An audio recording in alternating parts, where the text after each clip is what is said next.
इउपिपिएलआथ' थगायनाय मोनसे पार्टिब्रा दिनैसिमबो बिथांमोना मोनसेबो खोथाखौ मावफुंनो हायाखै। फाउन्डार सुक्तिखारि रन्जन दैमारि बिथांखौ दिनै जेलाव बिथांमोना जोबथेनानै दासिमबो मुक्त खालामनो हायाखै। बिटिआर सुक्ति खालामना लाबोदों, मोजां खोथा, जों बयबो एक्सेप्ट खालामदों, जों ग्रहण खालामदों। दिनै दफाफोरखौ बिथांमोनाथ' मावनो हायाखैना। 2019निफ्राय मथा-मथि गासैबो थौजिहाफोरखौ बिथांमोना खाजोना लायाखै, बन्द' खालामजोबना होदों। दा बिटिआर सुक्तिनि स्पिरिटआवसो बिथांमोना बन्द' खालामदों ना हसाखै बिथांमोना बे माने प्रक्रियाखौ बिथांमोना लानो रोङाखै। आरो फैबाय थानाय दिनाव बिपिएफआ सरकार दागोना बे रोखा जाना दं। आरो फैबाय थानाय बिसायख'थिखौ नोजोर बोनानै भैरबकुन्द ब्लक कमिटिया दिनै मोनसे स्थायी भाबै मोनसे ब्लक अफिस लादों। बे ब्लक अफिसा खोब मोजाङै गाजा गोमजायै मोनफ्रोमबो प्राइमारिनिफ्राय फैनानै दिनै बेहाय बाहागो लानो हादों। दा बेहायनो बुजायो जे गासै जोंनि साफ्रोमबो पार्टिनि दैदेनगिरिजों लोगोसे गासै पार्टिनि मावथि बिथांमोना बिराद सांग्रां जे फैबाय थानाय दिनाव भैरबकुन्द ब्लक कमिटिया भैरबकुन्द ब्लक कमिटिनि दैदेननायाव जे भैरबकुन्द समस्या निस्सय एबार जोंनि आखायाव फैगोन आरो फैबाय थानाय दिनाव बिपिएफआ सरकार दागोना बे रोखा जाना दं। आरो आङो बेखौ दुखु फोरमायगोन, मानोना आंनि समस्ति नङा धनस्रि समस्तिनि सिङाव जे दिनै आंनि समस्तियावनो जे भेरगावआव दिनै मोनसे सावथालफोर गोबां बोसोर माने 1960निफ्रायनो जितु बे ओनसोलाव रायजो जादोंमोन। दिनै बिथांमोना मा नोजोर बोनानै बे हाखौ दिनै लानो नागिरदों आं बुंनो हाया। आं मोनथिदों, सरासनस्रा भाबै माने मोनथिदों, आरो आं बिथङै बेखौ बिनि सायाव आं बिजिरगोन आरो रायलायगोन। मानोना बे मोनसे दुखुनांथावना जादों जे बिथांमोना इलेक्सननि समाव जिथु बाथ्रा होदोंमोन जे बिटिसि ओनसोलनि गासै सुबुं माहारिफोरनि हा हुखौ न्यायदि खालायगोन होननानै बिथांमोना खोथा होदोंमोन। मास मोनसे 15 दिननि गेजेरावनो खालायना होनायनि खोथामोन। दिनै नुनो मोन्दों जे बिटिसि ओनसोलाव थानाय बर'जों लाफानानै गुबुन हारि माहारिफोरनि हाखौ दिनै बिथांमोना गासैनिफ्राय दिनै बिथांमोना बन्सित खालायदों। दिनै नुनो मोन्दों जे माखासे अधिकारफोरखौ दिनै बिथांमोना जोंनि आखाइनिफ्राय सेना लांनो नागिरनायखौ जों नुनो मोन्दों। ओंखायनो मा उद्देশ্য'नो जों मिथिया। आं दुखु फोरमायदों, ओंखायनो जाहाथे बिथांमोना जिथु बाथ्रा होदोंमोन, जिथु खोथा होदोंमोन, जाहाथे साफ्रोमबो मानसिफोरनो हानि पाट्टाखौ खालायना होनायखौ आङो बिथांमोनखौ खावलायगोन। बिथांमोना खोथाखौ लाखिदों। दिनै जानला मोनला खोथा बुंनानै नंखाय बुंनानै राजनिति खालायबाय थायोब्ला जोंनि सुबुं माहारिनि गेजेराव हयथ' बेले बेजे फैनो हागौ। ओंखायनो बिथांमोना गावसोरखौनो बिराद मोजां गुड गभर्नमेन्ट, मोजां सरकार, फ्रि कारापसन सरकार दादों होननानै बुंबाय थादों। दिनै रायजो राजाफ्रा बिजिरबाय थादोंना।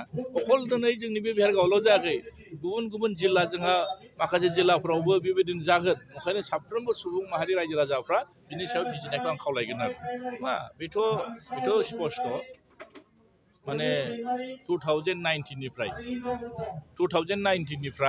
मथा-मथि गासैबो थौजिहाफोरखौ बिथांमोना खाजोना लायाखै, बन्द' खालामजोबना होदों। दा बिटिआर सुक्तिनि स्पिरिटआवसो बिथांमोना बन्द' खालामदों ना हसाखै बिथांमोना बे माने प्रक्रियाखौ बिथांमोना लानो रोङाखै। ओंखायनो दिनै नुदों जिथु रायजो राजाफ्रा खहा जादों, मोनसे संखिनाय फैदों जे मानो थाखाय खाजोनाखौ लायाखै। बिपिएफनि दैदेननाय दिनाव दिनै बे खाजोनाखौ लानो हादोंमोन, दिनै इउपिपिएलनि दैदेननायाव मानो खाजोनाखौ लानो हायाखै। दिनै बिथांमोननि गोसोआव सोंलु फैदों। ओंखायनो रायजो राजाफ्रा बेनिफिट मोनाखै। जोंनि बिटिसि ओनसोलाव थानाय गोबां सुबुं माहारिफोरनि हाया थौजि गोजा, थौजि हाखौ दिनै बिथांमोना खाजोना होनो हायाखै। माने माखासे सरकारि आसनिफोरनिफ्राय माखासे बै माने जायफोर बेनिफिसारि, जायफोर बेक्तिफ्रा दिनै बन्सित जानाय। ओंखायनो नुनो मोन्दों माखासे स्किमफ्रा दिनै बिथांमोना नांगौखिनिखौ मोननो हायाखै। ओंखायनो आं खावलायदों जाहाथे बिनि सायाव रायजो राजाफ्रा सांग्रां जानाया मोजां। हाखौ साफ्रोमबो मोननांगौ आरो बिनि बिटिसिनि बासिन्दा हिसाबै बिथांमोना हाखौ होजानायखौ जों लुगैयो। ओंखायनो जों बिपिएफआ मोनसे थांखि लादों। फैबाय थानाय 2025आव जुदि बिपिएफआ सरकार फैगोनाथ' रोखाखा।